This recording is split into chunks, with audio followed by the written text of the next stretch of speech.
Good afternoon and welcome to our broadcast tonight. This is Igbo Global Network. My name is Teddy Wisi.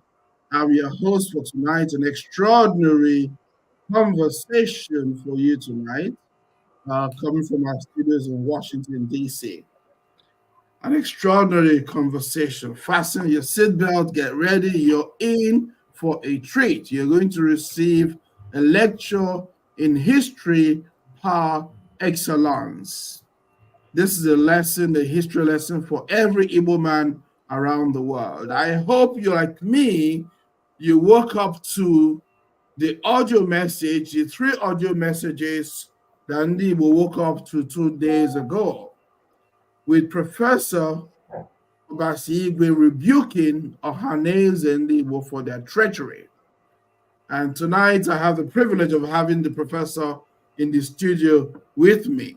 And he's going to be addressing Ndigbo globally. So please prepare yourselves. This is the first of many lectures that we're going to have with Professor Prof Igwe. Prepare yourselves. We're streaming live on Facebook, on YouTube, on Twitter.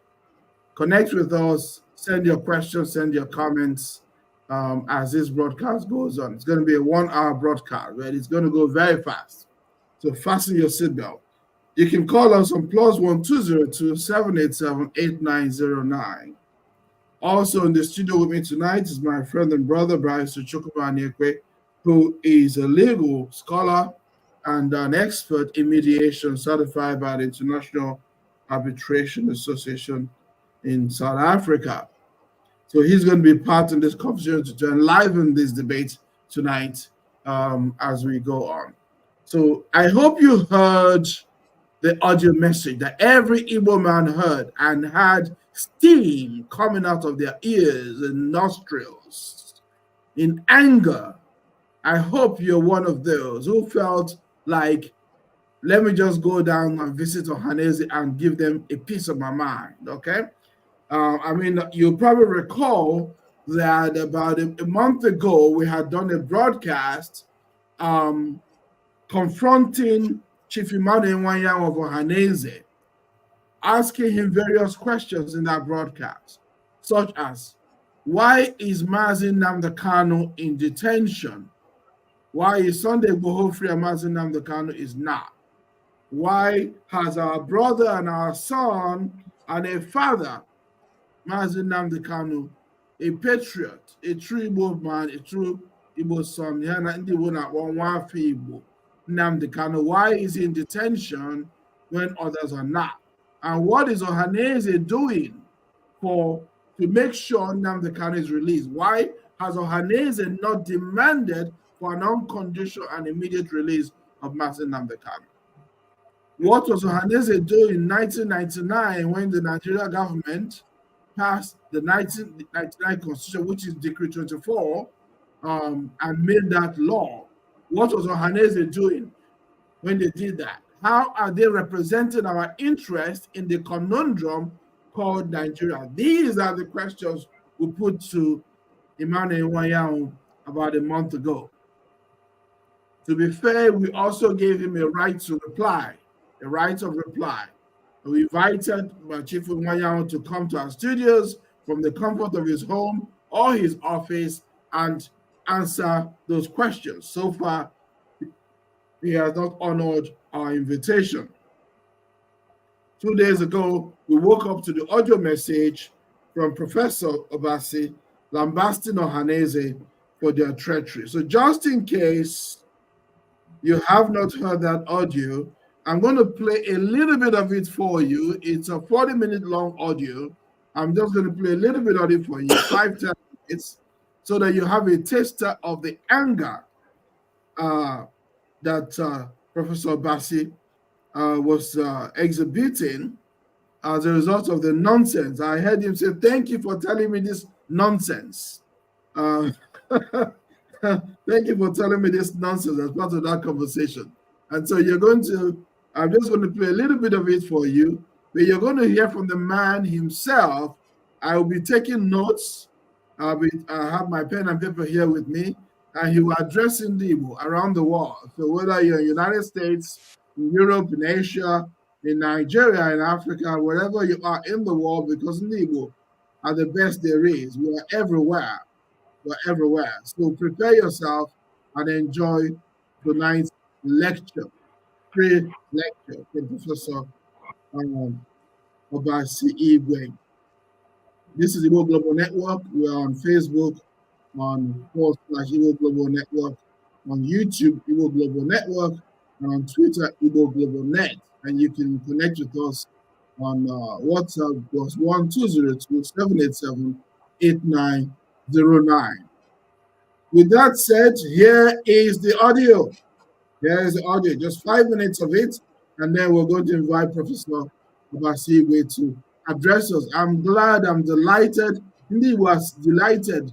We have mixed feelings, angry because of the nonsense that we're told, but delighted that we have a father, that we have a patriot, that we have an honest man, an honest Igbo man that we can call a father, addressing his children around the world. Because for a long time we have been like a people without a father. Because Ohaneze has not brought any leadership to Ndigbo. Instead, they have been traitors to Ndigbo. But I'm not here to deliver the lecture. The lecture is going to come from Professor Ohaneze Igwe. So I'm just here to compare the event. So here is a little bit of that message that you heard. You may not have heard it, but here it is. I hope it comes clear.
January 17th, 26. Ahmadu Bello na Buhari na Akintola na plan to anakwe one paying the West. Oh, coup d'etat. Nke ha ga-ejizie move and take Nigeria. Coup d'etat. Coup d'etat na Nigeria. Sizie Nigeria. Edochita Ademonogun wana chode inde. But may change the army leadership. Ndị ga-carry that coup d'etat. Bụ ihe mere nsogbu a ma Ademonogun ma ndị ọzọ. Coup d'etat abroad supposed to be January 15th. All to prevent Ahmadu Bello taking over Nigeria and Malewa in a coup d'etat. And if that had happened, Nigeria would have disintegrated. It is that 15th January that saved the Yoruba, that saved the Igbo, that saved the Middle Belt, that saved the TV, that stopped the Igwe campaign in Middle West, in West. Oh, Yama, and preserve Nigeria. Oh, to the outside no longer. Ahmadu Bello. Not that nobody wants killing, but they even want killing. They want that is killing is the business. No. Till today, I'm the Fulani in Hausa. I said the legal ninja. There is only one Ndigbo. Where through history, history will be the January 15th, they will say the Fulani. The Fulani Ndigbo since 1937, 45, 52. Since the Yoruba since 1962. They will take campaign na Midwest, na Western region. They Western TV, they Western the Middle Belt. See na Ahmadu Bello, see na how they did put the Quran into the sea. The sea. They put na Middle Belt the footstool na conquer go. Na ndị ọzọ ma Igbo ma gị na ana gị conquer. Unu abụ ndị akpọrọ onwe ndị Igbo. Unu were chakol inyere. Janet and Igbo Niru, Sinu Nagaime abolition, and the Fulani area. Nugures and Igbo. On Igbo, Sunday Bomenekua, or Sunday Bomenekua, non Igbo lead, not Chukuma lead here. Kua. Oh, Yamga, and you was a Egypt, Swag, Jarra, Gani Nero, wearing Potopoto, the Wendy Boniru. Miwanya who Papando, Miwu, Kita, Miwu, Gani Nero, Mama Wake, Mandini, Picota.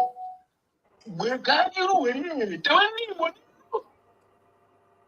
Well, Anna Chok, I guess. Ibu ara niile ndị Igbo na-ebupụrụ ndị Nigeria. Ekwensu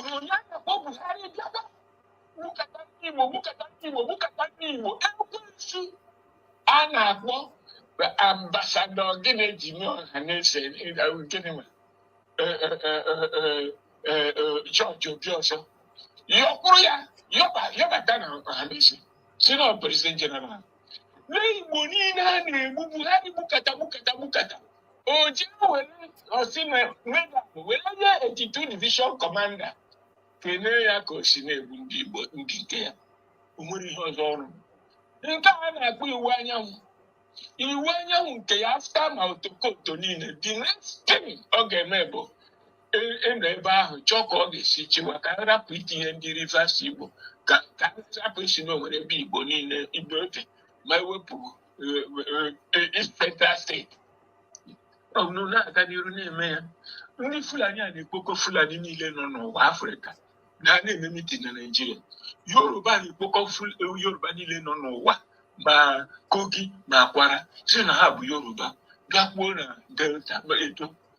Ụwa niile n'Igbo niile si n'ọwa nwe mana unu niile bụ Igbo ahụ si sọ Igbo bụ isi n'ọka ịbịa n'Enugu laghachikwa bụ sọ Igbo na ndị ọzọ bụrụ Igbo unu na-agba okirikiri. So ụnyaahụ iwu anyanwụ mana na-enwere Igbo na Rivers State maka gịnị? Maka ọ chọrọ si chịrị gawa enye na ndị Rivers State opportunity ka ha mee produce Ohaneze President General. Unu nọ n'ebe ahụ na-agba okirikiri. Gwa na m sịrị nwa Ogbenye sịrị na unu gaa n'iru were inyere tewe ndị Igbo n'iru. Fulani kwesịrị ịlọ mgbaghara na Nigeria. That is Haja Alimbe Khartoum na-agwa ha n'ihe a niile ha gburu na Nigeria. Gwasaa Nigeria were ọbara cover Nigeria na ha kwesịrị ọgbaghara. That Ahmadu Bello is a villain and should not be mentioned at the same time with Zika Naboyowo. That Ahmadu Bello is a villain. Balewa, the villains. Kwafọ ọbara ndị Igbo. Kwafọ ọbara Yoruba. Kwafọ ọbara Midobe. Kwafọ ọbara TV. Kwafọ ọbara Hausa. Hausa ebiligo n'Egypt. Were inyere tewe ndị Igbo n'iru. Were inyere tewe ndị Igbo n'iru. Igbo ga-anọ n'ime onwe ha. Unu were eziokwu ga-etinye n'ụgha. Yes, Igbo should be united. Are you uniting Igbo? Unu na-unite Igbo? You are dividing and destroying the Igbo. That is one truth you mentioned. Now they unite Igbo. Now they make Igbo. Is this Ohaneze? Maybe a selectory consensus Ohaneze with no election. Nothing. Are you uniting the Igbo? While others are uniting their people. And the Igbo restructuring. Do you have a template for restructuring?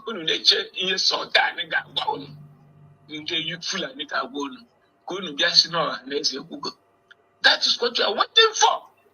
Be frustrated with the activities of these corrupt people called Ohaneze. And you to have. Now, the next evil, EJ on the Kowanile no ma de guilty. No buru send Fulani, no buru criminal. No buru blood dog hound. Not that anybody wanted to okay, but Nigeria Rimbu Ahmadu Bello na Balewa. Was it that Igbo decided to go and kill Ahmadu Bello and Balewa? Was it the Igbo that sent Nzogu and Co to go and kill Ahmadu Bello and Balewa? Did the Igbo have reason to stage a coup d'etat? The town was it an Igbo coup? If it is half a man or 1/4 man, was Unebe, Colonel Unebe killing that coup, not an Igbo man? That they killed an Igbo man, even if he was a single Igbo man, he was a quarter Igbo man, does it not show that Igbo had no arrangement to make an Igbo coup? Chineke kere ndị gbara ịzọpụta ndị Igbo n'aka unu. Zọpụta ndị Igbo na Nigeria. Zọpụta ndị Igbo n'ụwa.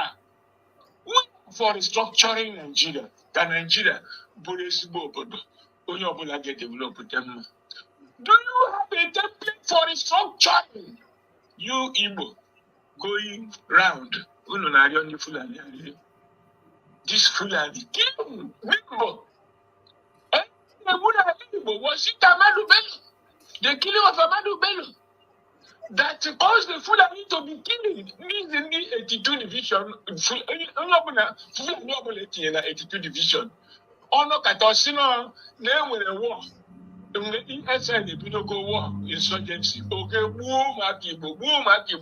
whereas there is no war in Igbo land. No insurgency anyway. These dinosaurs, Ohaneze, generally dance to the script of India and the Fulani. Ohaneze have issued a statement condemning those killings. Have you issued a statement? Oh yeah, is it because of Ahmadu Bello? The Fulani are killing Nigerians. Go to the Middle Belt. Many communities have been wiped out and renamed by the Fulani. In full view of all Nigerians. Go to Yoruba land, how they kill Yorubas are rising up by saying they don't want Nigeria any longer. That they want to go the separate way. The job people are rising up and saying they don't want Nigeria any longer. That they were going to the separate way. The Hausa people have risen up and said that they are expelling the Fulani from Hausa land. There is no, they were Igbo land, where Yoruba land, where Tiv land, where Hausa land, that there is no Fulani land in Nigeria, that they are foreigners. These are issues in contention. Oh no. Gini poto, Gini mamere, poisons, mix here. They tend to be near you. Know got bankete.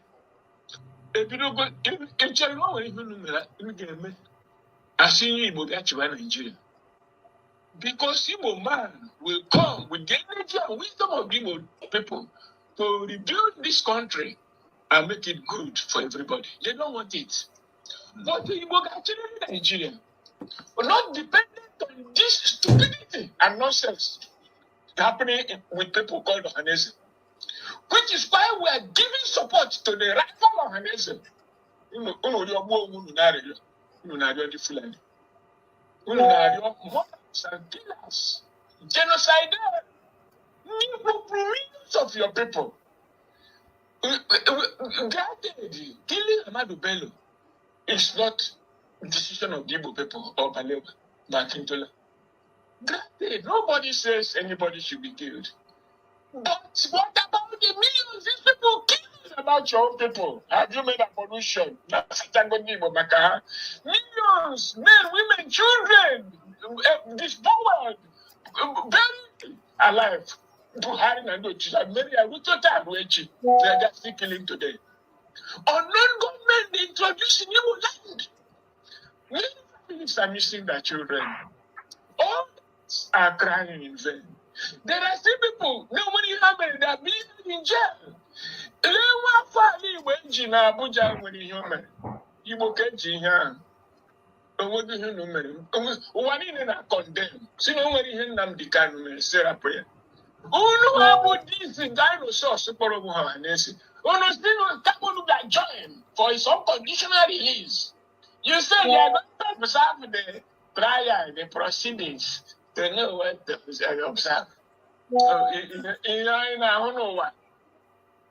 In Honowa. Many were better. this sort of entities imposed on the Igbo people as leaders. When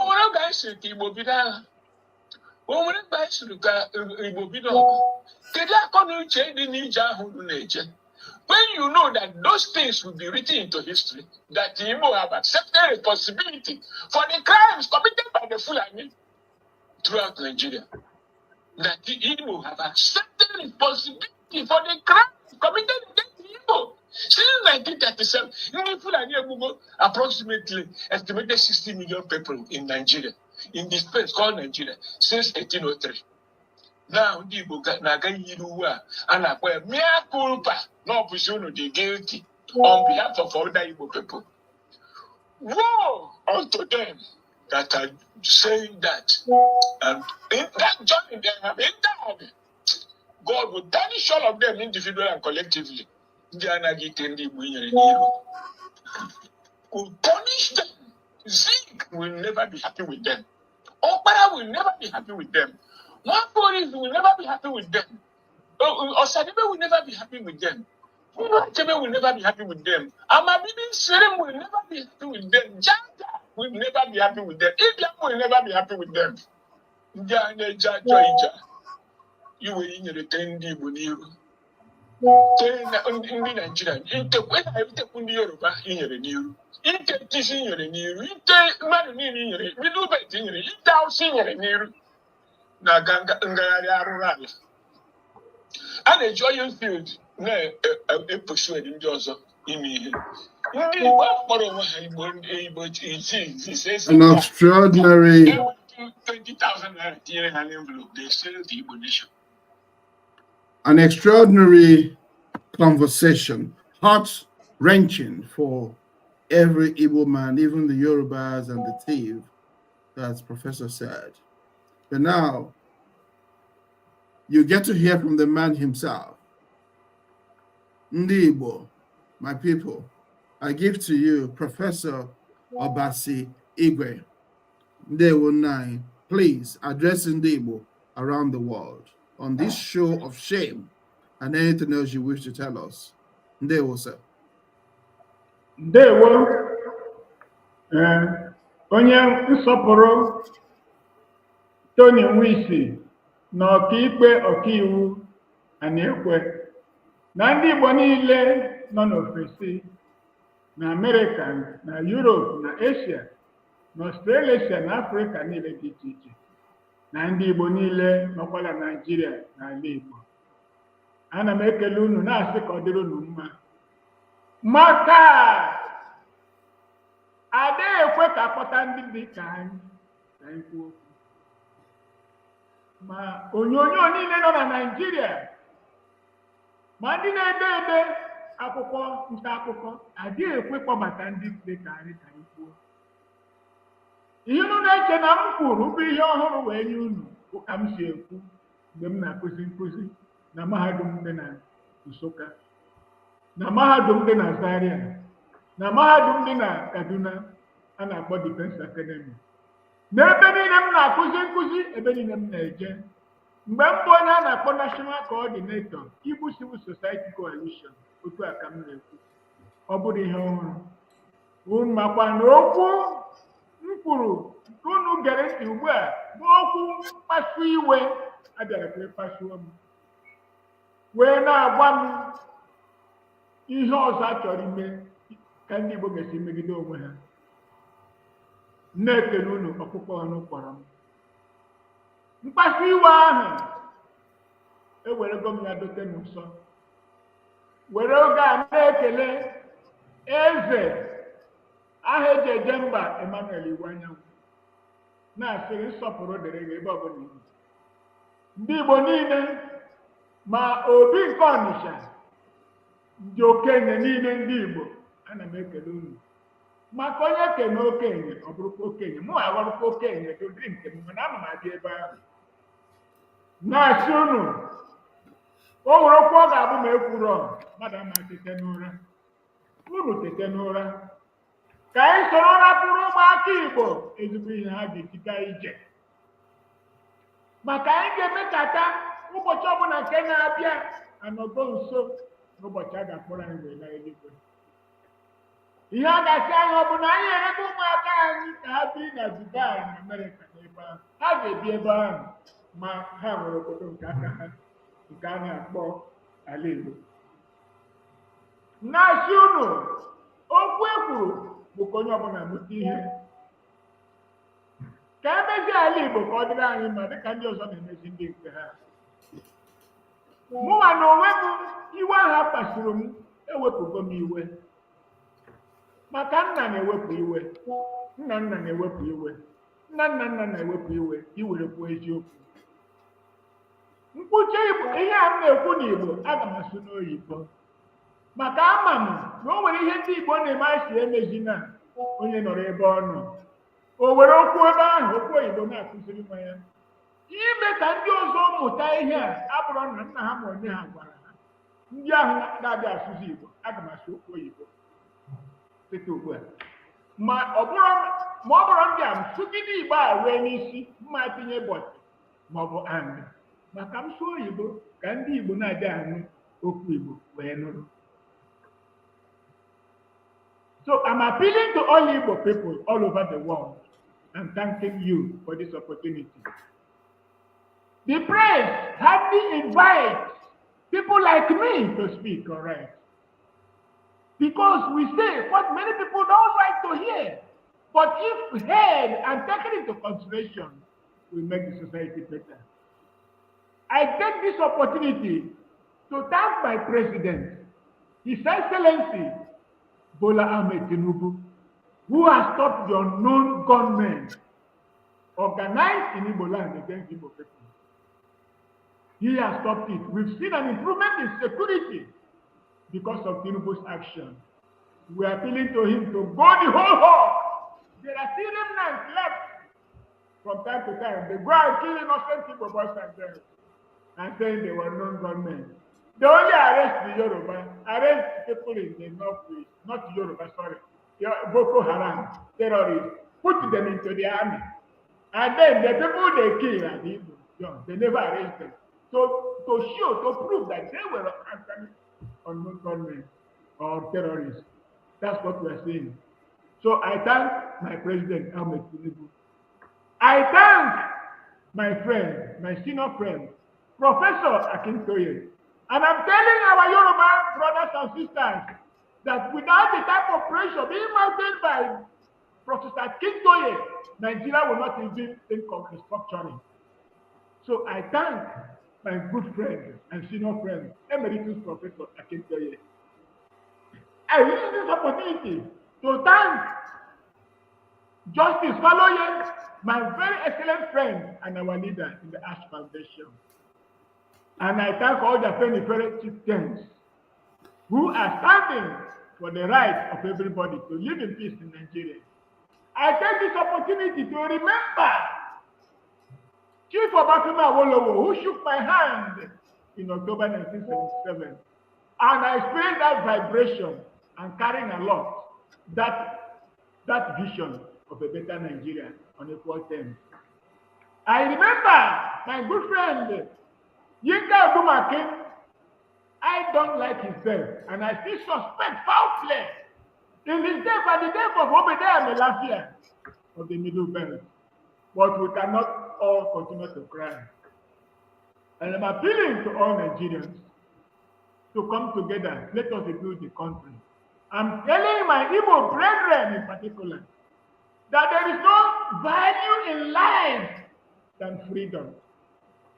Igbo people's culture is about freedom, democracy, egalitarianism, and a republican life. Nobody taught us freedom and democracy. It's germane to the Igbo tradition. It's inherent in Igbo way of life. It is our culture. We hate injustice. We hate inequality. Even my children correct me, and I accept. That is Igbo tradition. Therefore, the right of self-determination is an inherent right both in nature and in law, both domestic and international law. Nobody can take away from anybody. But why are we not fighting for secession any longer? And we're asking for restructuring. Because even though excuse me, even though self-determination, absolute self-determination into different statehood is a right inherent in being a man or being society, the objective conditions are not there for that independence today. Nigeria is designed to oppress the Igbo and other nationalities. Therefore, those who design that Nigeria that way are the very people in a position to give us that independence, the world powers. And since there is no world power that has the logistics to provide us with weapons and sustain a war, we are capable of fighting and sustain that war. With superior weapons, at least equal weapons with state order and get our independence. Let me fight by military means for self-determination, for absolute self-determination of Biafra will be an exercise in futility. And we will be annoying other Nigerians. The Yoruba will not allow us to leave Nigeria because we will be abandoning them to the Fulani Caliphate to squeeze them out. The Ijaw will not allow us to leave Nigeria because we are close brothers and sisters, if and kin, to abandon them to slavery. The Middleman will not allow us to leave Nigeria because if we leave Nigeria, the Fulani are already considering them as footstools. They will join our fighters. So domestically, no, but the conditions are not there for us to go independent. And externally, is it Britain that is arming the Fulani against the Igbo that will help us? Russia is concerned with our own problems. China is so far away. We look at these things and see, because we want to preserve our future generations without even fighting any war. We haven't came and started killing our people and ascribing insurgency to us, whereas there was no insurgency. And then, what if we start a war that will now be a casus belli to, in fact, invade and eradicate the remaining Igbo people? It has happened in history. So we are for structuring, because this is the consensus of other Nigerians that we restructure. What then is this restructuring that we voted for? There can be no restructuring in Nigeria. You can't call Nigeria restructured. If the Hausa is not free from the Fulani, the Hausa must regain their freedom in Hausa land and separate from the Fulani. That is an important question. Once the Hausa are free in Nigeria, other Nigerians are free. Making the Hausa people free means separating them from the Fulani in Hausa land and creating a Hausa region free from the Caliphate. That means it can be achieved only in two ways.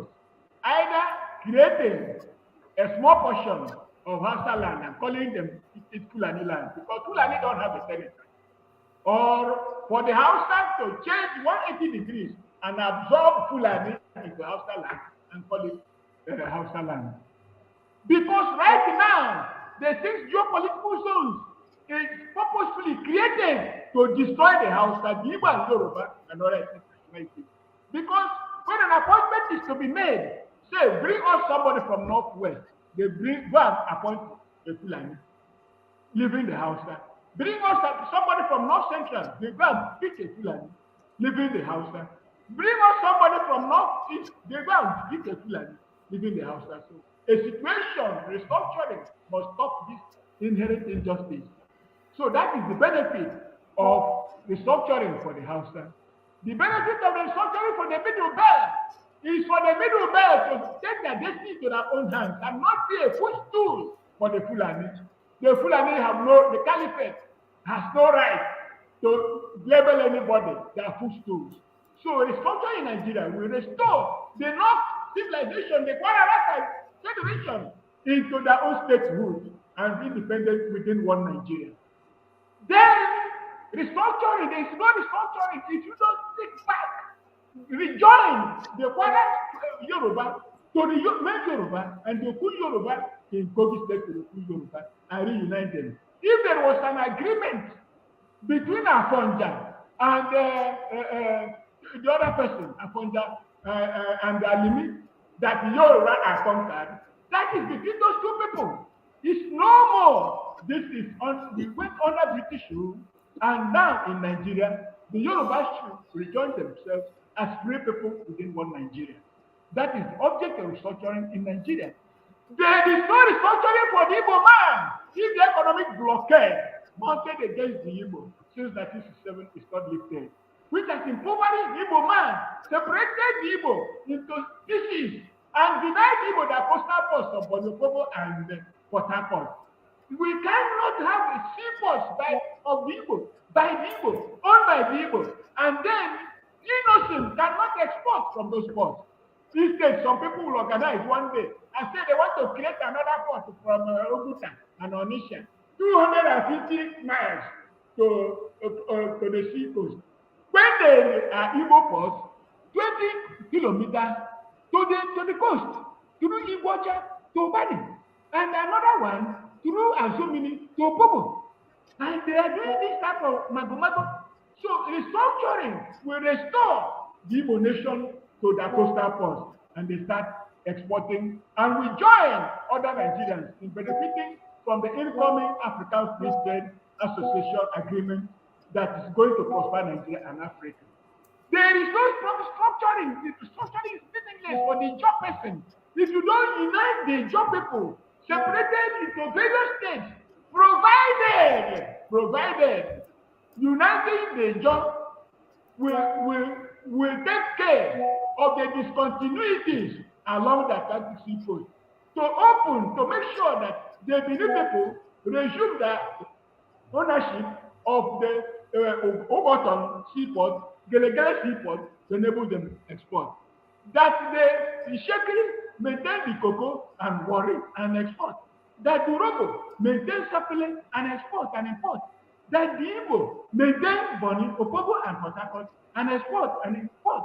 Like the Willings Commission already stated, that the Upper Cross, there will be no restructuring for them if you don't uphold the utilization of the Baka Seaport, Calabar Seaport, Bakassi Seaport, Oro Seaport, and retain those places.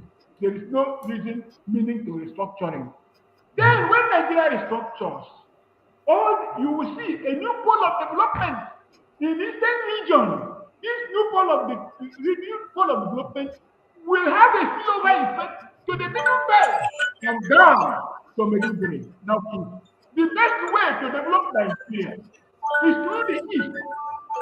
The best way to develop Nigeria is through the eastern pole, eastern wing.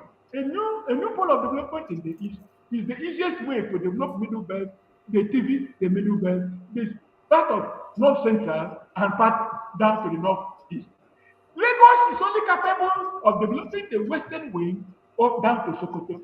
Therefore, anybody supporting a new pole of development in the east is supporting the development of the middle belt down to northeast, and by reducing the overhead costs in Lagos, in allowing the ports in the south to discharge their functions, you reduce the overhead costs in Lagos, the log jams, the gridlocks in Lagos, you create a quantum jump in the development of the Western Yoruba down to Sokoto. This is the clear thing, empirical, not simply theoretical, that restructuring will bring to Nigeria. Above all, restructuring will create an atmosphere of mutual competition, that a mutual inflation that will bring back prosperity and security to Nigeria. That is where I'm appealing to my Igbo people to advance their minds to this possibility. I'm using this opportunity also to thank our Yoruba brothers and sisters for their hospitality towards the Igbo and other people. It's not easy to welcome others to your domain. We do appreciate. I'm appealing to the Igbo people to say, the Yoruba don't hate us. But in the elite competition, from time to time, some elites will use tribalism and so on. It happens, but those people don't represent the Yoruba. I'm appealing to Yoruba people. Those people that accuse the Yoruba of permanent things don't represent the Igbo. The people that represent the Igbo are people who know that we and Yoruba are the same people, simply a continuum of languages. So I'm also using this opportunity to thank certain Igbo people the Ikwere in River State, the Bonido Popo, the Eche, and tell them that we know you are not the authors of abandoned property. We are not using it. We, the hinterland people, are not using it against you.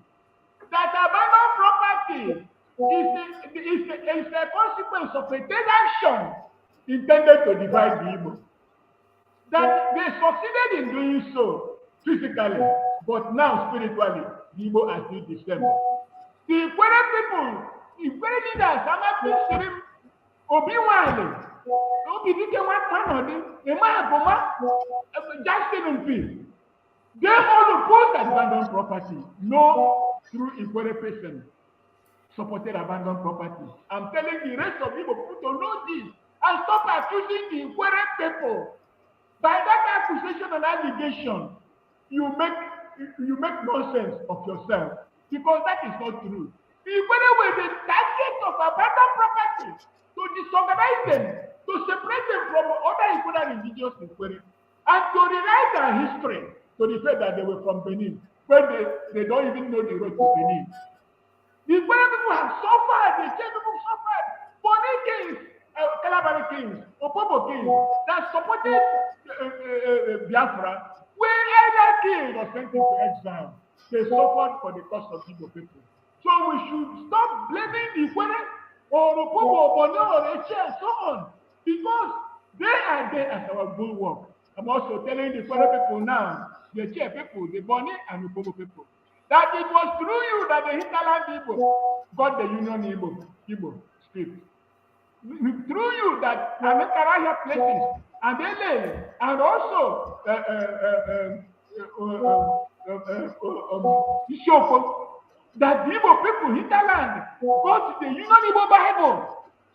That it was through you. Igbo people used to have Olisa, so and so on. It was through the Ikwere, the Che, the Boni, the Pobo, the Calabari, that we have that this Olisa and so on, Obatiti is actually Chiuku, Chuku, Chokike, and so on. You cannot abandon these your contributions to Igbo civilization and join a historical representation to say that you don't have anything against to do with your brother, no if and kill. What unites the Ikwere, the Che, the Boni, the Popo, the hinterland people is not marriage. What unites us is the blood from ancient times, that creation, that creative spirit that is in us that God gave us. It came only out from what? Our democratic tradition, Amadioha, and so on. All these things are the things that unite us. Therefore, I'm appealing to every Igbo man to please step aside your differences. Because we're facing an existential threat. We are not a threat to any Nigerian. We should not be a threat to ourselves. Join in restructuring. Let us see what can happen. Then, I'm also appealing to Nigerians, even to the Fulani, and I'm appealing to them. The caliphate system has done its worst and its best. Fulani people are now some of the most educated. Therefore, you have no reason to continue with that iniquity. The killing enterprise organization, terrorist organization called caliphate. Because you are now well educated. You are now part and parcel of Nigeria. You have nothing against to fear. Not that Fulani elite are educated. They are educated in the best schools with resources from their Igbo brothers and sisters outside Nigeria. So why must you be afraid of the Nigerian government? Let us have a single law, secular law, governing all Nigerians. A single law, democratic secular state, governing all Nigerians. And forget this parallelism that is located in the caliphate, that is causing crisis in Nigeria. There will be no restructuring in Nigeria if we restructure and leave the parallel government or caliphate intact. You have not liberated the Hausa. You have not liberated the Fulani. You have not allowed the Kanuri to regain their preeminence in the Islam they brought to Nigeria. It was the old Islam, peaceful Islam, Sunni Islam, those Sunni, to the Kanuri minds and Shehus. We must return that credit to them. The Islamic Oman and Islamic Council in Nigeria, Supreme Council for Islamic Affairs, should be by election, like the leadership should be by election, and not by inheritance located in Sokoto, that is just 200 years old. Whereas Islam in Nigeria is up to 1,000 years old. When it is democratized like the Christian institution of Nigeria, that means anybody can hold prayers, not only Fulani imams in mosques. That is why what we are saying is restructuring Nigeria. And we believe that if we're thought out that our distinguished president, Bola Ahmed Tinubu, can foresee this restructuring and create a new Nigeria for everybody. I'm also Thank you very much. Thank you, Prof. Time is up. I was about to talk on Ohaneze and Igwe. Yes, please go ahead on Ohaneze and Igwe. Good. What we oppose in Ohaneze is all these things I have told you. This Ohaneze doesn't have a template for restructuring. Yoruba have a template. Hausa have a template. Ijaw have a template. Every other Nigerian group has a template. No template for restructuring in Ohaneze.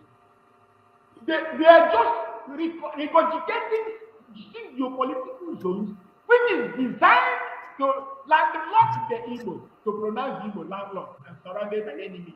Whereas they are not surrounded by enemies. The Igbo and Ijaw and Ogoni and Efik and Ibibio and Adam are the same people. We are not enemies.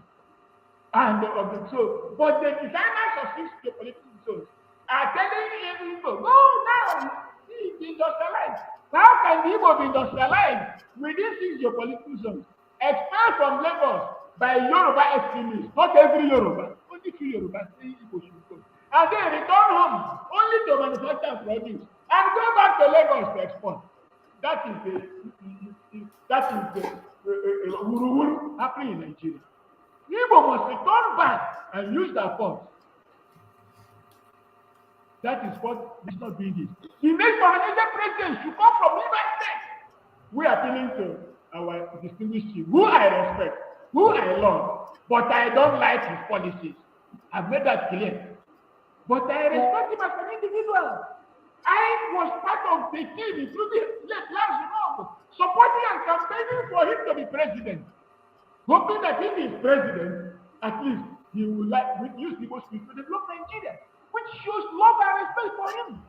We campaigned for Chibika Amechi. I campaigned for Chibika Amechi. My choice for president was Chibika Amechi first, Obanayanu second, and former vice president, Professor of Law, 10.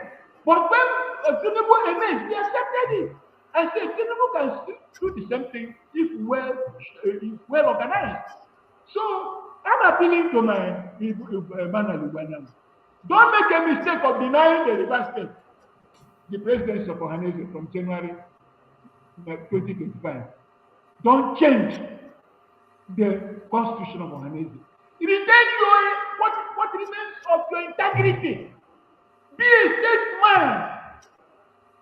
Befriend Igbo in the Rivers State. Don't make statements like I'm not asking you to be Igbo or not to be Igbo. Don't be doing that. Those type of statements. Because Uche Okuku is the prime candidate. He is an Igbo man from LA. He is the prime candidate to be the President General of Ohaneze Ndigbo from Rivers State. When we were supporting Chibika Amechi, we had reason. When we were supporting Obodoyamu, we had reason.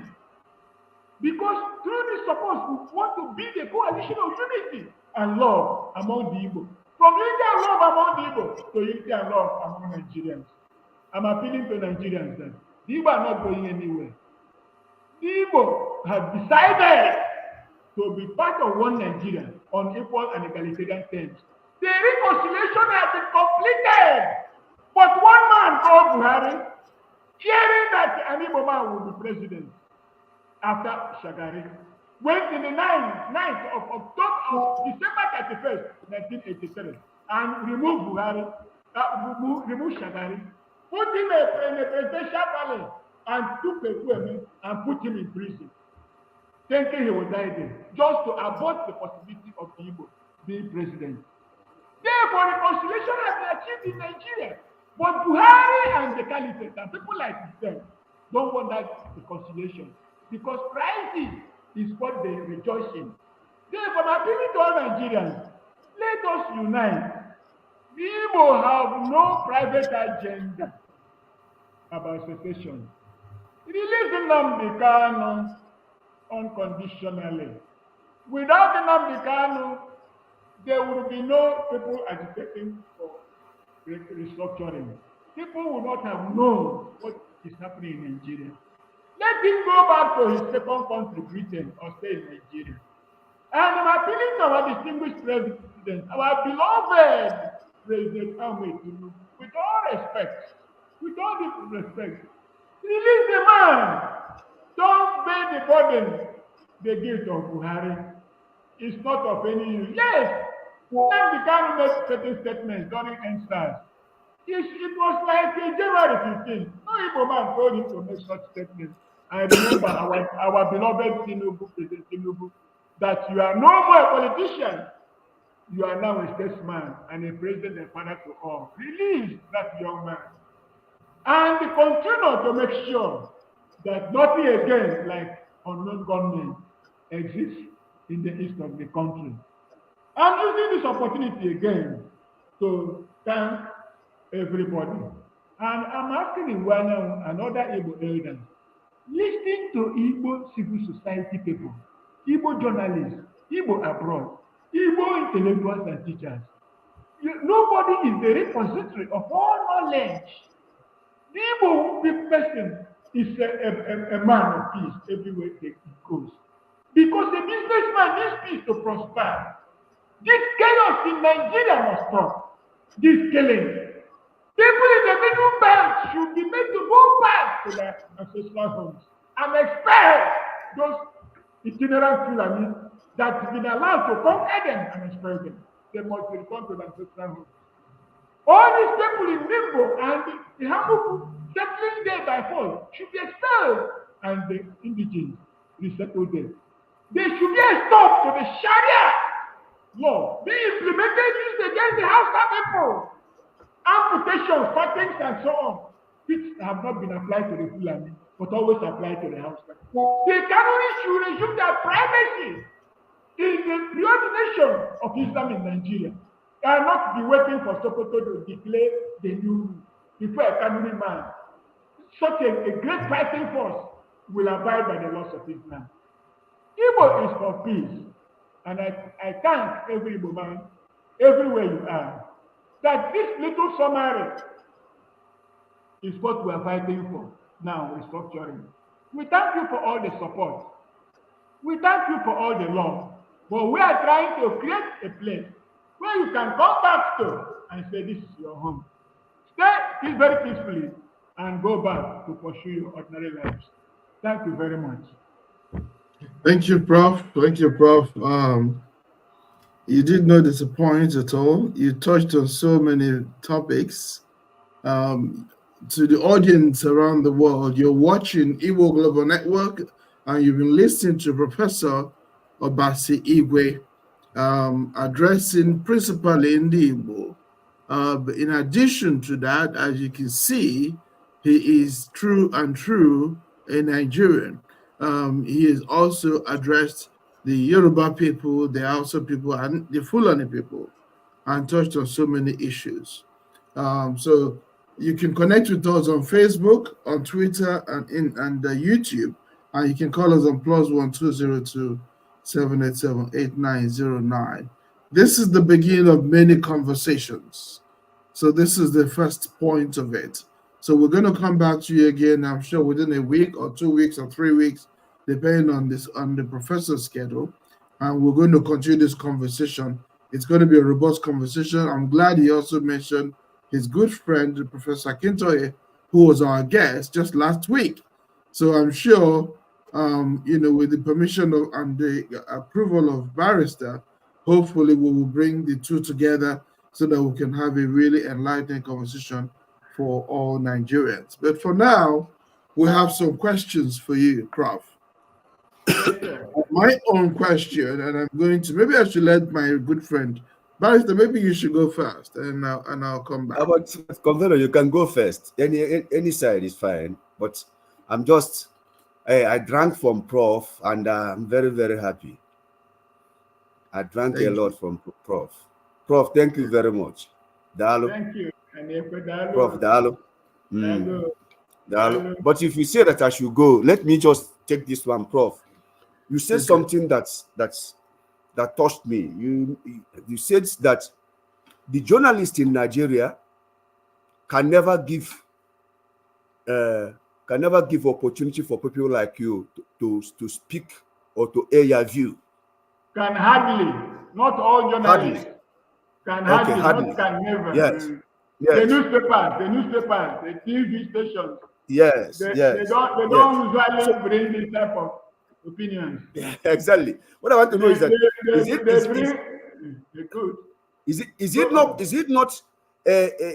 is it going to be wrong if I make a definitive conclusion that it is part of a strategy to continue to shape the narrative that will be advancing the oppressive ideas against certain people, especially in Ndigbo? Good. It's obvious. It's a policy to suppress the facts I've given you. It's a policy against the Nigerian peoples, not only the Igbo, but maybe above all the Igbo. It's a policy against the Yoruba peoples. It's a policy against the Yoruba peoples. The Yoruba are suffering. The Ijaw are suffering. The Hausa that issued a quick notice to the Fulani, 29th April, they are suffering. We don't like quick notices at all. Even the one issued to the Fulani on 30th on April 1990, we don't like it. But all we are trying to say is the media are not favorable to progressive change. No. But there is one or two of them that occasionally make good editorials in support of substantive positive change. We are not making a blanket statement, but we're saying the overwhelming component of the media will not come to ask Prof Igwe, what is restructuring? How do you want to do it? Because they regurgitate 6 geopolitical zones, knowing that 6 geopolitical zones is an arm of victimization and destruction of favorable to any power, but unfavorable to development and prosperity of Nigerians. Thank you. Okay. Permit me, Convener, as a follow-up on restructuring. You mentioned that everybody wants restructuring. That if people exercise their right to self-determination, and maybe in the context of external self-determination, I think you can hear me, Prof. I'm hearing you very well. Yes. But what I want to find out is this: according to the relevant instruments, even the Kosovo opinion of ICJ and the resolution on the 50th anniversary of United Nations, that is, and the opinion of Judge Kasese, because in the Kosovo opinion by Judge Kakando Trenanded and Judge Kasese that headed the Yugoslavia Tribunal, they all agree that when a state deprives a people of their internal self-determination, which I call restructuring in this context, that automatically it triggers their rights to remedy that situation through external self-determination. So my question is, if we Igbos and other people, Ijaw, Hausa, Yoruba, TV, and everybody are demanding for their right for external self-determination, which is restructuring, and the Nigerian state continue depriving us our that right to external self-determination. And not only that, as you mentioned here, being complicit, in my view, in murder and different forms of gross human rights violation, would it not now trigger the remedial right to self-determination, to external self-determination? Or are we going to familiarize ourselves with the tragedy? Okay. I will advise you to listen to what international jurists, most of them Europeans, are saying. But I will advise you not to rely on them. The Kosovo issue, the Balkans issue, is a tragedy in which the NATO powers purposefully went and destroyed Yugoslavia as stated under Brostito in order to carve them inside the NATO sphere of influence. That is still contentious in diplomatic and consular relations. That interpretation is given. They will then not apply it to Nigeria. When they now come to Nigeria, they make a different interpretation. Therefore, a distinction, we don't normally say external self-determination, is absolute self-determination, which is secession or disintegration into part, versus relative self-determination. Restructuring is simply relative within the country. We are still one country, but we are relatively semi-independent in regional blocks, interdependent and mutually competing. That's relative self-determination. Absolute is when we actually create new states out of pre-existing states. When they come to Nigeria, they will make a different interpretation. Therefore, we Africans should be able to understand the game in judicial interpretations in support of certain external policies of the Western powers. We should be thinkers and not depend on them to define reality for us. The reality for us in Nigeria is the same people making those interpretations will not allow absolute self-determination in Nigeria because of failure or relative self-determination. They will not. Because they have an objective strategic interest to keeping Nigeria down as they're doing now in order to make Nigeria a base, strategic and economic base for themselves. Now that America has been, your America has been expelled from Niger, they are trying to relocate it to Nigeria to form a military base in Nigeria. And if they succeed in doing that, everybody is finished.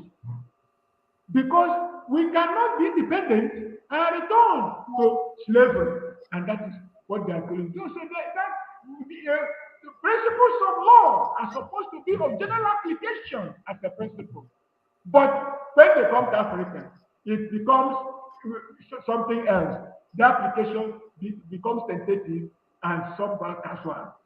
Therefore, whatever they say about Kosovo and the former Yugoslavia, Balkan states is applicable to the Balkan states and in support of their policy. We need finally, Prof. Sorry, finally, Prof. Permit me, finally. So I hear you loud and clear, which means that the international system, there's a racism, white supremacist inherent in the international system that is geared to continue keeping black people down. And what do you have to say if I bring this view that what they are using in Nigeria, as you said, is cohesive homogenization, which is equivalent to slave plantation for the sole purpose of creating chaos and anarchy to be extracting resources. And will it not be safe for us to bring the advocacy to the community of humanity? When a son tells you that 1 + 2 is 3, do you need to tell him, no, it is 2 + 1 that is 3? You're speaking the truth. Continue to conscientize the people and advocate for justice globally. But while you're doing it, there has to be some activism, some action taken in support of the theory and agitation. What we are doing is conscientization of the people to build a theoretical basis for practical nation building process in Nigeria. that we don't want to go from one slavery to another. The great Yoruba race, how can they be subjected to neo-colonial imperialism? The great Igbo people who don't know about human worship, hero worshiping, how can they be subjected to enslavement and subjugation? The North culture, the Middle Belt are free peoples. How can they be subjected to external imperialism plus local imperialism?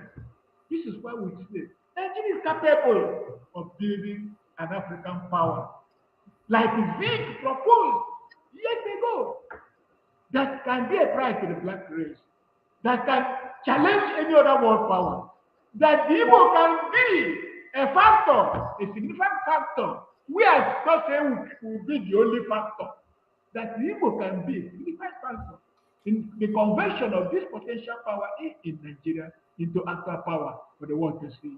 This is what we are trying to convince other Nigerians. This is what we are advising Ohaneze. Telling Ohaneze, don't lead anybody astray. Know where people are going. This is where we are going. The place we are going to.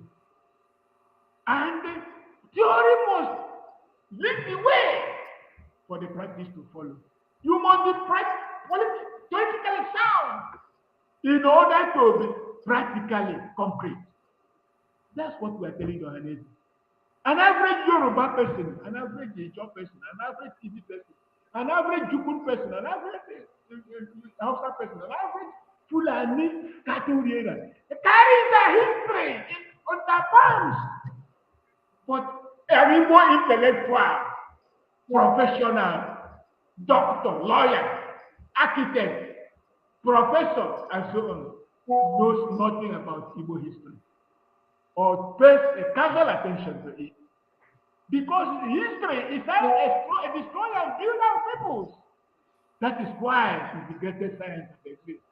Even a lawyer to be learned, the meaning of learned man is that lawyer study every case on its own merit and learn the technicalities of defending or absolving their own client. Doctors learn the history, study the medical doctors how to learn it in their discipline because they go into the etiology of that disease in order to provide a solution. That is what history does. It's a science. It's not simply a casual enterprise. So every Igbo man should pay attention to history, the history of the Igbo Nation, and how it is the Igbo Nation that built America. Railroads, plantations. What the Western powers are perpetrating in Haiti is because it's an attempt to punish the Igbo. Because they know that Haiti has a substantial content of Igbo blood. That's what they're doing. They know that the United States is built by Igbo, but that does not appear in their history. They did not write it in their history. But we know Frederick Douglass, Martin Luther King Jr., Malcolm X, even the present vice president, go and look at their roots. Even the wife of Obama, you can see an Igbo hand in their blood. Therefore, if you don't make use of what you have, how can what you have make use of you? So we're advising the Igbo people, particularly those in the Americas, Asia, Europe, India, to start to pay attention to your own history. Thank you. Prof, from there, you bring me to a point of real concern. And for me, it is the leadership of the Igbo Nation. Because Nigeria is made up of over 300 different nations, jockeying, looking after their own interests. So I ask myself, where is the leadership for the Igbo Nation? Now, I want to put in the context of Ahmadu Bello's statement of 1960, which says that the new nation called Nigeria should be an estate of our great-grandfather, Uthman Danfodio. This is what Ahmadu Bello said in 1960, Parrot newspaper, 1960, October 12, 1960. He said, we must ruthlessly, listen, sir, he said, we must ruthlessly prevent a change of power, we use the minorities in the North as willing tools and the South, hear this, sir, and the South as a conquered territory, and never allow them to rule over us. Never allow them to rule over us. And the South as a conquered territory. That is war. That's annihilation. And never allow them to rule over us, and never allow them to have control over their future. Not only are they talking about us not ruling over them, he says, and never allow them to have control over their future. This is Para Newspaper 1960, Ahmadu Bello statement. This same statement is playing out till today. This was written in 1960, put in the public domain in 1960. 1960 to now is over 50 years, going to 60 years. So this is the leadership of the North, essentially the leadership of the Fulani. So I asked myself as an Igbo man, I asked myself, where is the leadership for the Igbo nation? Where is the statement? Where is the policy statement for the Igbo nation that Ohaneze, that is supposed to represent and protect our interests, should be championing? Where, after the Holocaust of 1945, the Jews, the Israelites came out and made a never again statement. Never again will we go through this. Now, in Igbo, we have gone through the genocide of 1967, over 5 million lost, which the world has not recognized. But we ought to recognize it ourselves and talk about it. We have gone through that. Post 1970, Ohaneze, that is supposed to bring leadership to Ndigbo. Forget about the politicians, because we know who they are and what they do. But the one that keeps me awake at night, that chagrins me, is Ohaneze Ndigbo, that is supposed to bring leadership for Ndigbo, that is supposed to be a buffer between Ndigbo and our politicians. Where is the policy statement post 1967-70 war that never again will Ndigbo experience genocide? Where is the statement? Where is the righteous indignation for the Igbo nation? So when I read the statement about Ahmadu Bello, I see the statement of a people who are focused, who are prepared, who have a vision, who have a strategy, who have a plan, who are executing their plan for 60 years to today. They are executing that plan. You can see Nigeria the way it is now. That plan is being executed. 1999 Constitution was forced down our throats, which took away our land, our mineral resources, and our ability to police ourselves in the form of 68 items in exclusive lists. That's part of them making sure that we do not have control over our lives. 1999 Constitution essentially makes slaves of the South. So my question to you, sir, I'm giving you context.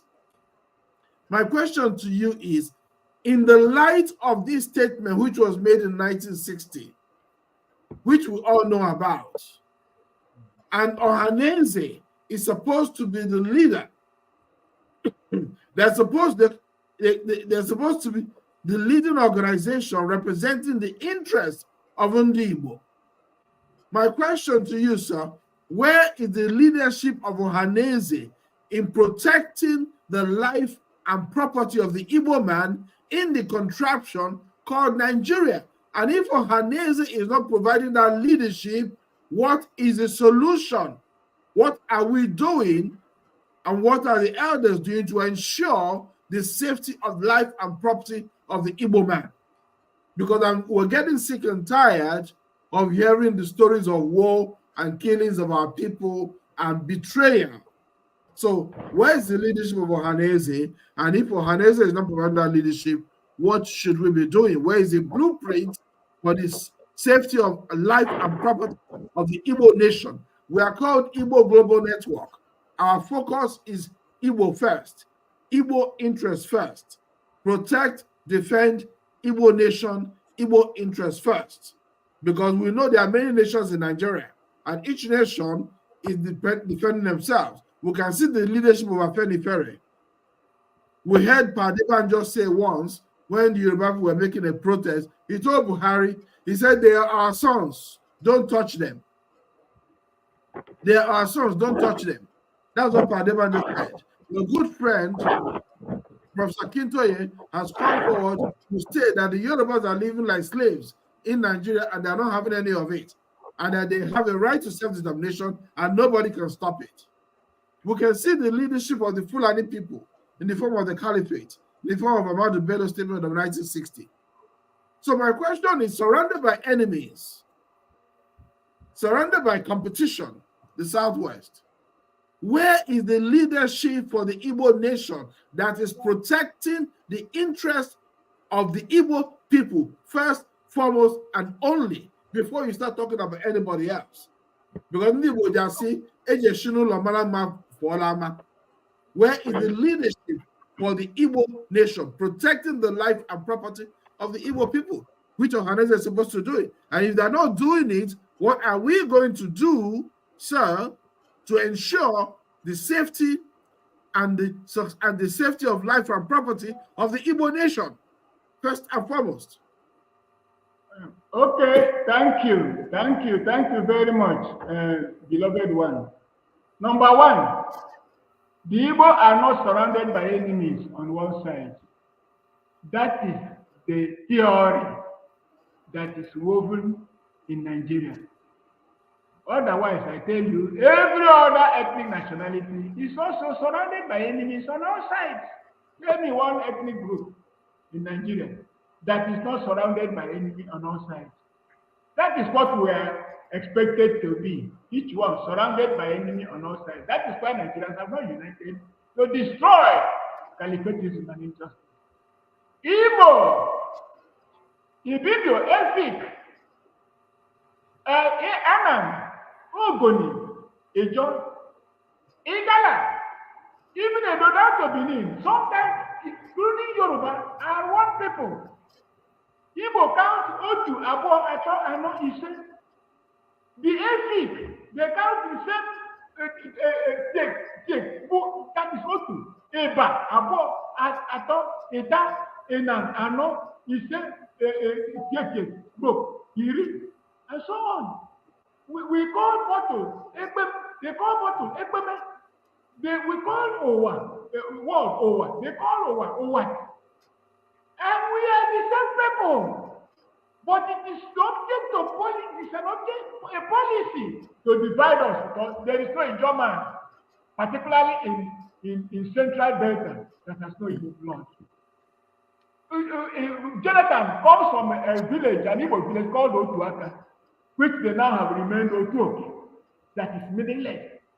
Jonathan, Otuaka, one finger, we are one finger. But it is in the interest of some people to divide. So every tribe in Nigeria is surrounded by artificial enemies on all sides. So not only the Igbo. That one is there. Another one is allow Ahmadu Bello to talk his rubbish about conquering and making people to which Buhari came to implement. Now, have they succeeded conquering everybody? Do what they did. He was promising Tinubu president, Chibuka Messi president, Ogbonne president. Everybody promised to, whereas his mind was in Fulani to Fulani transfer of power. Did he succeed? Now that he has everything, power went into the hands of the Yoruba man. Omar Yasu Oswon Igwe. Omar Asu Oswon. That is President Tinubu. He now has the power. If he knows how to pound, let him pound in the mortar. He has already stopped on non-government. That is a good plus for him. He refused to take Nigeria to fight in Niger on behalf of France. Another plus for him. That is the thing. Let us look at some of the policies. We are persuading him and persuading him and persuading him. Give a blow to the caliphate system and free Nigerians and restructure Nigeria. Instead of Jonathan to stand firm and fight, he was intimidated by bloodthirsty elements and just fled democracy. Before elections were counted, he had given up.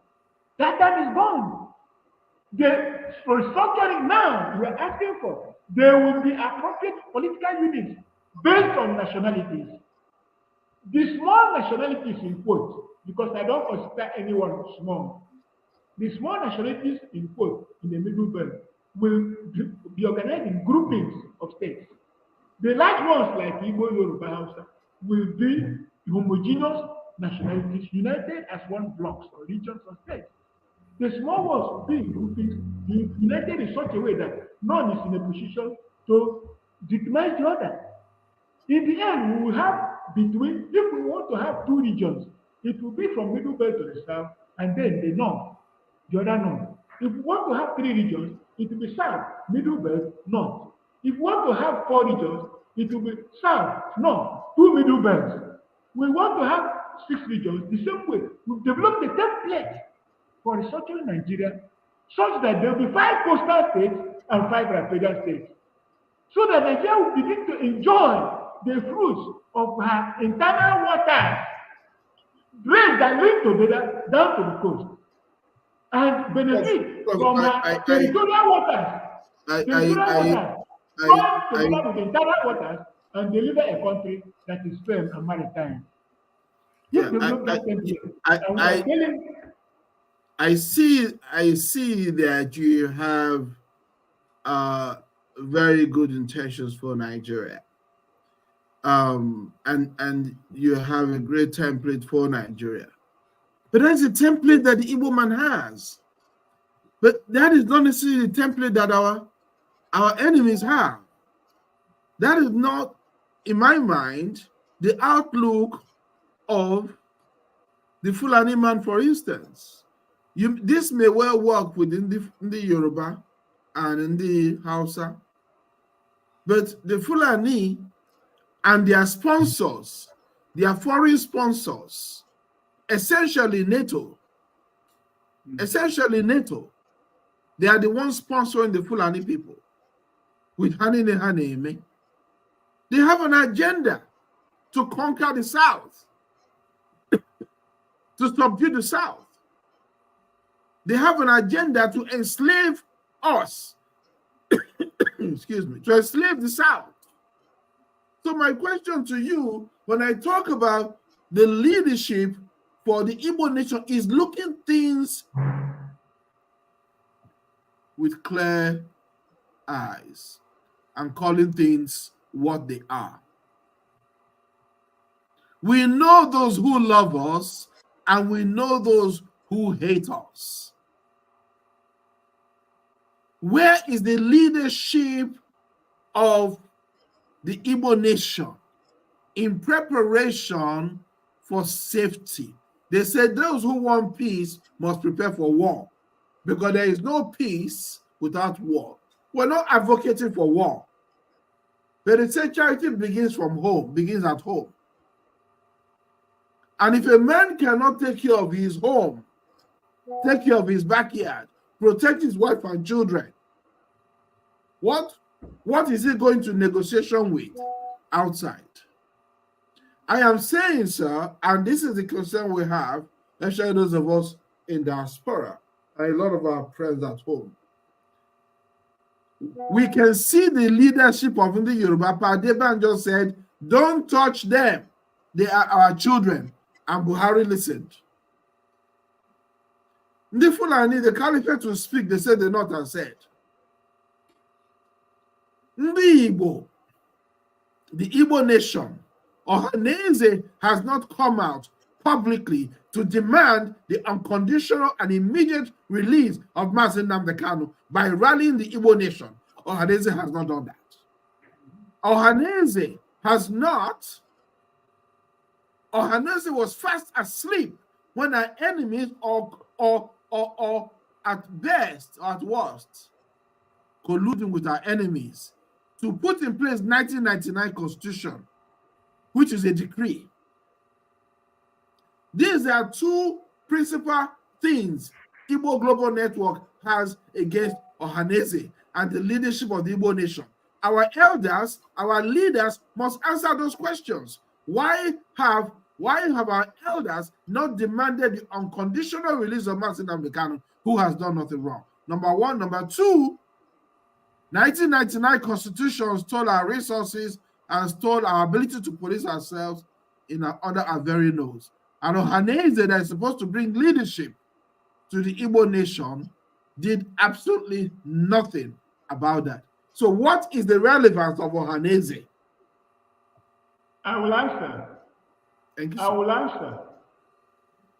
The Ohaneze is constituted in such a way that they will make no meaning to the Igbo cause.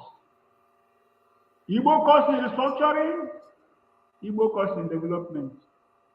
Igbo cause in relative self-determination. We are not even talking of absolute self-determination or independent statehood. Relative self-determination, proper restructuring, not destructuring. Because since geopolitical zones is destructuring, to divide and handcuff the Igbo and make it meaningless for them to be independent.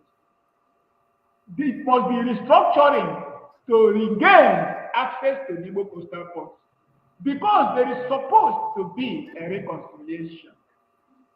And Port Harcourt being drained and modernized down to Ubani and Opobo, all opened by the Igbo to the knowledge of Nigerians. Willings Commission 1957 said the territory between separating Ogoni and Ejo is Igbo down to the coast. Go and read Willings Commission, pages 37 and 51. Who in Ohaneze knows this? Or if he knows it, ever utters it. Therefore, don't look upon Ohaneze as people that will lead you to anything. But these are the people propositioned to represent Igbo. The representation of Igbo is the misrepresentation they're doing. That is why I said, Chief Iwala, I respect you, I love you, but I don't like your ideas. I said so. I respect the Igbo elders, those that follow us, politicians, and so on. But if it comes to doing the right thing, there are only few people among them. That, like case was over. There are elders that are genuine and genuine. They are there. But in terms of Ohaneze, how can you expect light from darkness? They say, Akuroro. What is the meaning of Akuroro? Nothing. People always repatriate their wealth for them. Whereas what we want to do, Akushino law, poor, Kenebo poor, Lagos. Membo ko Silicon Sea, Port Harcourt, Wepo, Sea Bonnie, no Wepo. Anyway, they're not thinking that way. But today, now, we challenge them. Where is your template for restructuring? Nothing. I put chance the next thing, somebody will make interview. This geopolitical zone, our zone, Southeast zone, all those annoying things are the things that are carrying them. Because they're not serving the Igbo cause. But we can pressurize them to serve the Igbo cause. Because the Igbo cause is the cause for all Nigerians. Let the middleman be free. Let the TV man off the neck that conquering and cultivating the Benue state. In your home, see Okwama yesterday, Okuleba, and so on. Go and see the death beds and housing homes. People that built Abuja are living. People that built cities in Nigeria, except in Igbo land, where they are living. And like animals. That is what the restructuring means for them. There are 4 elements of restructuring. Creating new, establishing new political units, in the direction I told you. The big ones will stay alone. The minor ones that are contiguous to each other will stay in groupings. And then, at the end, each one will not be too big to challenge the rest or too small to be relevant. They don't want it, but we continue pushing it. That is creating political units. I have told new political units, in order not to solve only the class question of distribution of power, but to solve the national question of ethnic relations. That is what we are planning and agitating for. Second is resource control. People who have their resources should control those resources and pay some taxes to the central body. That is what we call true federalism or fiscal federalism, not the fiscal. Then military security reorganization, not state police. You go to the army, there's no reason for Hausa to be the lingua franca in the army, when in fact English is lingua franca. There are no Hausa in the army now, or up to generals and so on. There are few. Go and read Bameji, the dedication of a general. How can a Nigerian general serve Nigeria very well and go to his community and become a slave of a Fulani emir appointed from Sokoto? That is what is happening in Nigeria. The army must be reorganized to be demographically representative of the demographic structure in Nigeria at all echelons of command. 10, that is 10. That is new political units. 2, resource control. 3, military security organization. And 4, national ethos. Nigeria should be a democratic secular state of equal laws and equal applications, governing every Nigerian nationwide. No room for Sharia and cuttings and beheadings and amputations, which they apply only to the Hausa, the Nigerians, and the Kalakawa. Prof, I'm going to stop you there for now. Thank you, sir. You're watching Igbo Global Network, a remarkable conversation with Professor Prof Igwe, who a few days ago, in the course of an audio conversation, issued a rebuke of Ohaneze for their treachery. And so we're having this conversation today to bring him to you. So I hope you're enjoying the conversation today. But there's a lot more to go and a lot to discuss. We're not going to complete it today. We've already gone beyond our 1 hour threshold. For those of us who are not familiar with Igbo Global Network has the vision of making our Igbo the Dubai of Africa. And our mission statement is promoting, defending Igbo interests and human rights globally.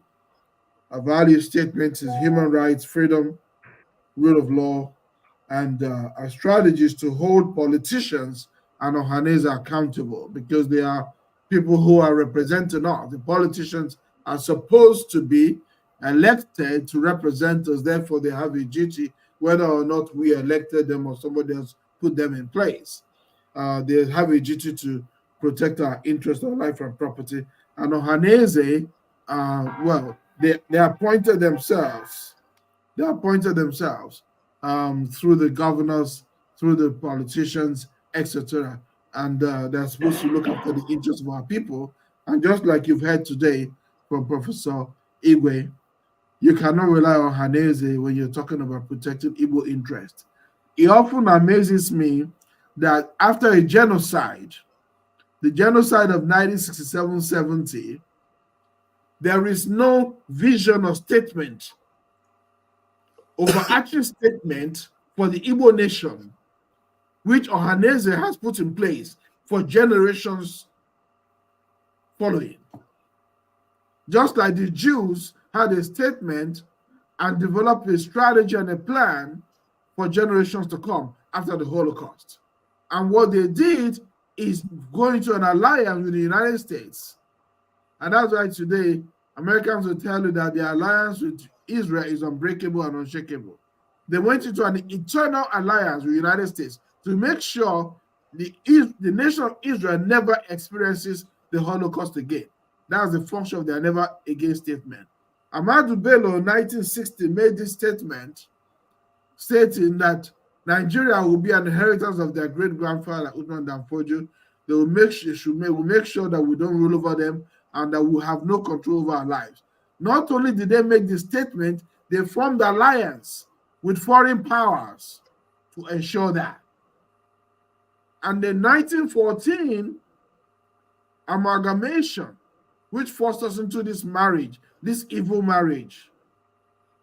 So we keep asking the question. First of all, I've asked the question about the Igbo Nation. Where is the leadership of the Igbo Nation to protect, making a statement about protecting the Igbo Nation, and then forming an alliance with foreign powers to protect the Igbo Nation? The nation of Israel didn't just make a statement. They formed an alliance with the United States to protect them. The Fulani people, 1960, they didn't just make a statement. They formed an alliance with Great Britain to protect them. Everybody knows that Britain is the invisible hand controlling Nigeria. Ndị Igbo, where is the statement of righteous indignation concerning the genocide, our sons and daughters that were slaughtered en masse, 5 million? Where is the statement, and where is the alliance to protect us, to make sure that never again we experience this kind of nonsense?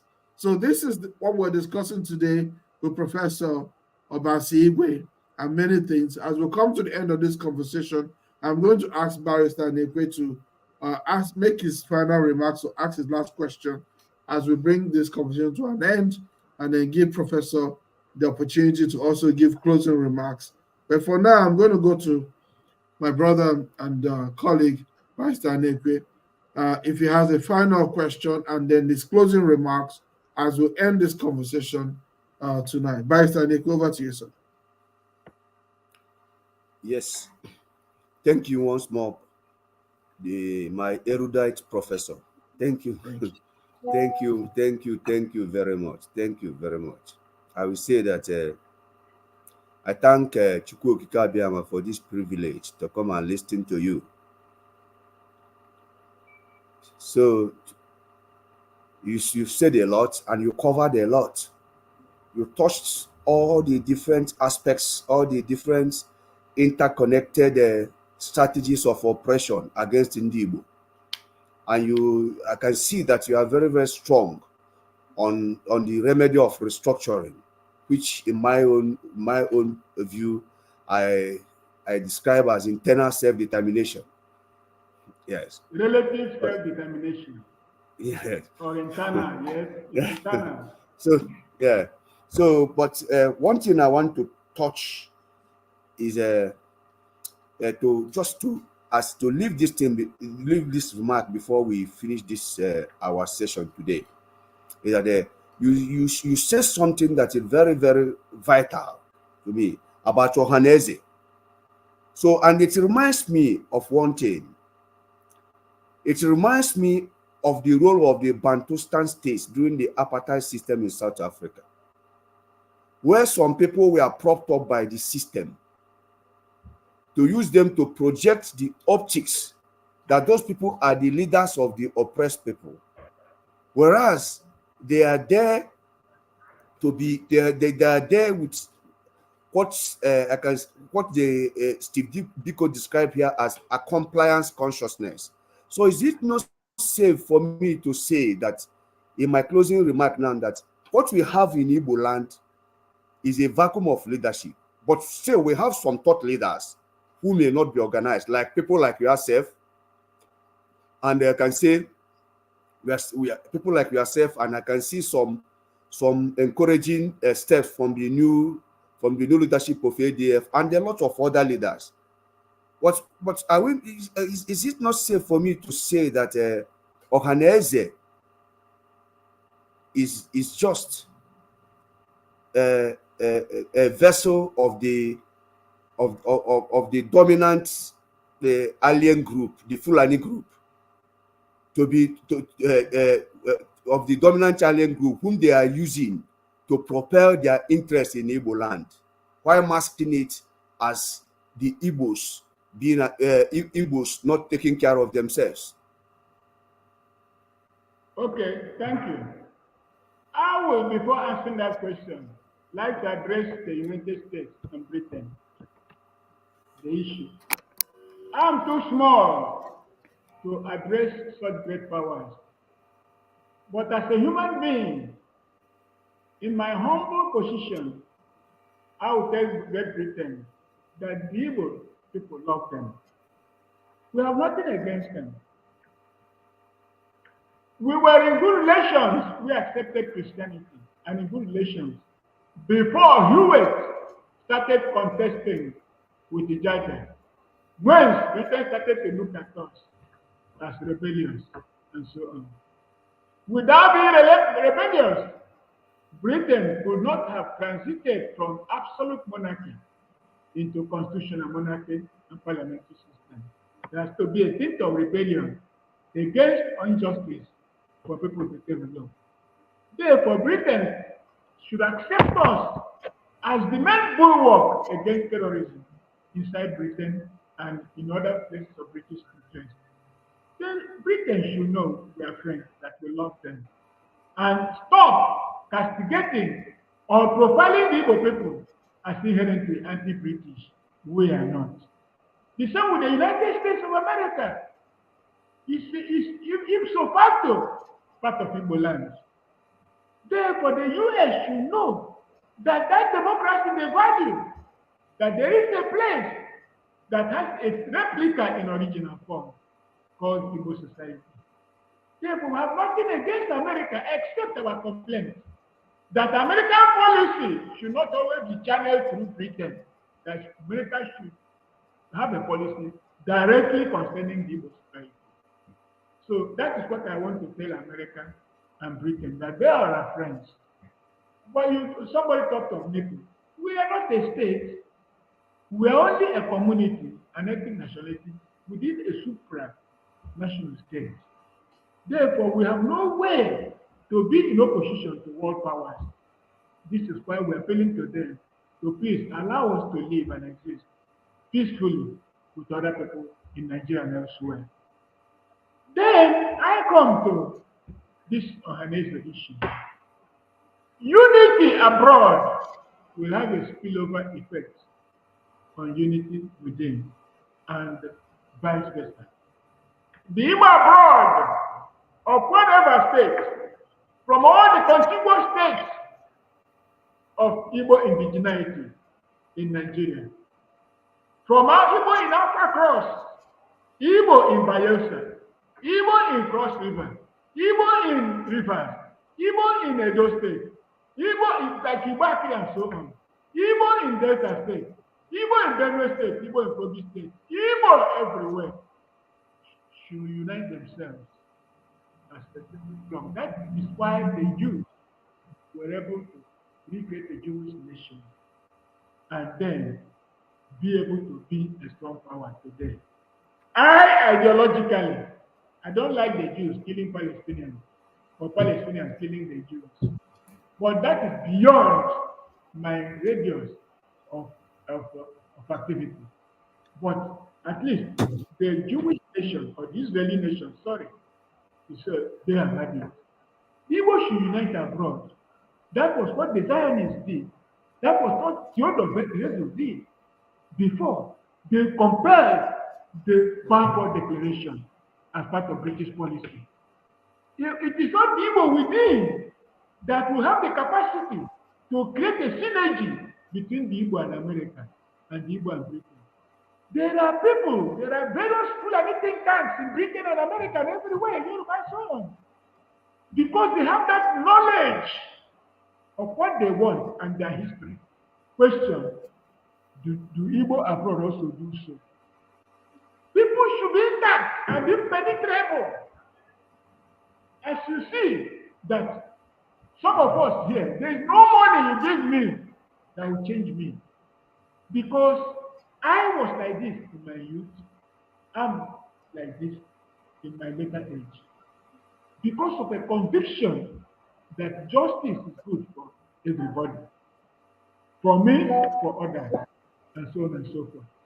Igbo abroad should unite. And then there will be a spillover effect onto Igbo within. Because we are under an environment alien to you people, that we can even say something that is tangible is an advance in the right direction. Not against anybody, but that which we say in favor of justice is already against some people who derive joy in injustice, whose livelihoods are based on injustice. But I can assure you, if Igbo are united and we coalesce with the Yoruba, because Yoruba don't hate us, we don't hate the Yoruba. The Hausa don't hate us. Hausa. The Gini don't hate us. We don't hate them. They all these people in the east and south and nobody hates each other.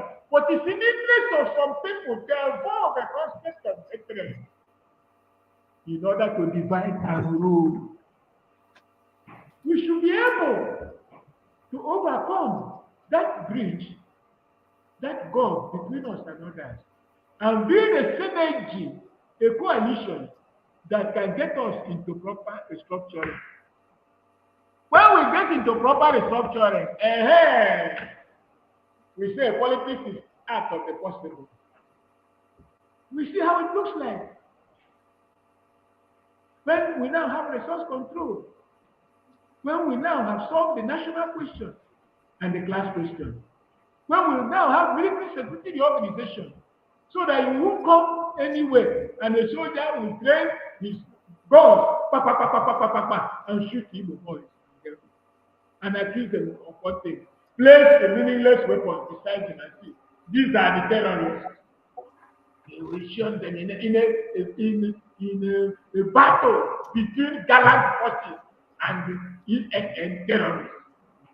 Then people who are not able to say anything again.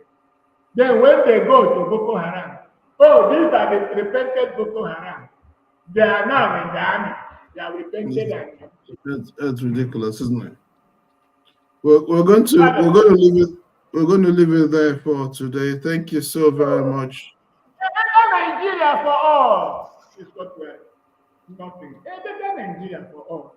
Let's try it and see how it looks there, what it means. Thank you very much. Thank you, Professor. Thank you, Professor. I want to give the last word to Barrister. Barrister, you have last word before we say goodbye to everybody. Okay, my last word is that as Prof saying a better Nigeria for all, so we should prepare as he said that Ohaneze don't have any blueprint for restructuring. We of the Igbo Global Network, we like to. Are you aware of any blueprint by the Ohaneze? No, I'm not aware. I say that they are not. That's why I'm saying that we of the Igbo Global Network will not fold our hand and be waiting for such a vacuum to prevail. That means we will be positioning ourselves to we'll be preparing our what we call freedom charter, which we can present anytime the other Nigerians are ready for restructuring, so that Igbos cannot be taken unaware. Good. Yeah. Good. Perfect. I will yield to my convener. Maybe he will make that final decision that in case if we need expertise to expand our resources person on that freedom charter, convener will make a decision on that. Yeah. We can't wait to have it. Okay. Thank you so very much. Thank you so very much. Thank you, Professor Igwe. Thank you, Barrister, my brother and good friend and partner in this work. Without you, this work would be impossible. And Professor Igwe, it's a real pleasure, a treat. It's a real treat, speaking with you today. And I know this is the first of many conversations. Ndigbo are blessed to have you. You're a treasure for Ndigbo. You're the second man I've addressed as such. Professor Chinedu Abodike is the first person are addressed in such language. They're a treasure for Ndigbo that we need to protect jealously. They're a treasure. And it's a real pleasure. We look forward to many more conversations with you for the benefit of our people. And I loved when you reached out to Yoruba people, the Hausa people, and the Tiv people, the south of Nigeria also. I'm blessed to have you. I look forward to another conversation with you and your good friend, Professor Kintoye. So we shall brief him of today's conversation. I send him a copy of it, and I'm sure that will be very exciting, illuminating for our people all over the world. And so, our friends, my name is Tony Nwisi, and brought you this broadcast myself and Barrister Chukwuma Igwe. We're the leaders of Igbo Global Network. I will invite you to join us, work with us. We have a mission to protect and defend the interests of the Igbo Nation. The human rights, the freedom of the Igbo Nation, the prosperity of the Igbo Nation. Our commitment is to the Igbo Nation. And so, with or without Ohaneze, we are here to give everything, our life, our sweat, our treasure, our honor for the good of Ndigbo. So join us. Our website is www.igboglobalnetwork.com, and you can reach us on social media, on Facebook, /Igbo Global Network, on YouTube, /Igbo Global Network, and on Twitter, /Igbo Global Net.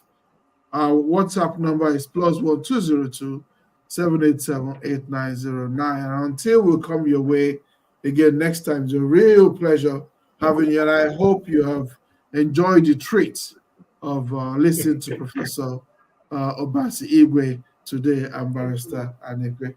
So until next time,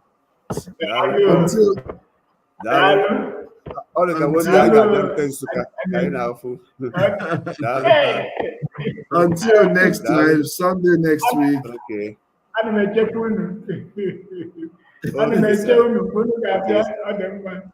Yes, sir. Thank you so very much. And good night.